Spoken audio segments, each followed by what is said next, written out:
வழக்கம் போல் இன்றைக்கி காலையில் ரொம்ப சீக்கிரமாக எழுந்திரிச்சு சாப்பிட்டு முடிச்சுட்டு சுத்தமான காற்றை சுவாசிக்கலான்னு வெளியில் வந்து ஜன்னலை திறந்து பார்த்தேன். எங்கேயோ எரிஞ்ச வாசனை வந்துச்சு. பார்த்தா போக.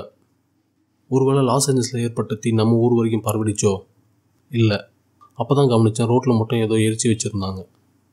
ஓ காட், இன்றைக்கி போகி. நம்ம போகி எதுக்கு கொண்டாடுறோம்? நான் ஸ்கூல் படிக்கும்போது இதுக்கு ஒரு விளக்கம் கொடுத்தாங்க.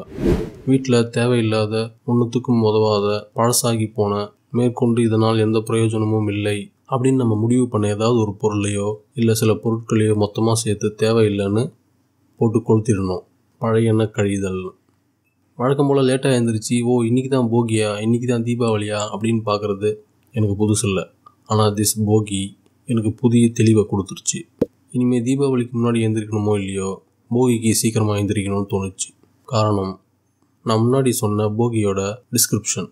வீட்டில் உதவாமல், தேவையில்லாமல், ரொம்ப நாளாக யூஸ்லெஸ்ஸாக இருக்கிற பழசாகி போன ஒரு பொருளை போகியில் போட்டு கொளுத்தணும்னு சொன்னேன் இல்லையா? கொஞ்சம் ஆழமாக செல்ஃப் அனலைஸ் பண்ணால் போகியில் போட்டு கொளுத்துறதுக்கான முழு தகுதியும் 100% குவாலிட்டியும் எல்லா செக்லிஸ்ட்லேயும் டிக் மார்க் அடித்து அக்மார்க் அப்ரூவ் ஆன போகி ப்ராடக்டாக நான் மாறி இருக்கேன். அடுத்த வருஷம் இதே மாதிரி தூங்கிட்டு இருந்தேன்னா மறதி வாக்கில் என்னை தூக்கி போகியில் போட்டு கொளுத்துனாலும் கொளுத்துறதுக்கு வாய்ப்பு இருக்குது. அதனால் இனிமேல் மற்ற எந்த ஃபெஸ்டிவலுக்கு சீக்கிரம் எழுந்திரிக்கணுமோ இல்லையோ, போகிக்கு சீக்கிரமாக எழுந்திரிச்சு குளிச்சிடணும். குளிச்சுட்டே இருக்கணும். ஈரமாக இருந்தால் கொளுத்த முடியாது இல்லையா? ஹாப்பி போகி.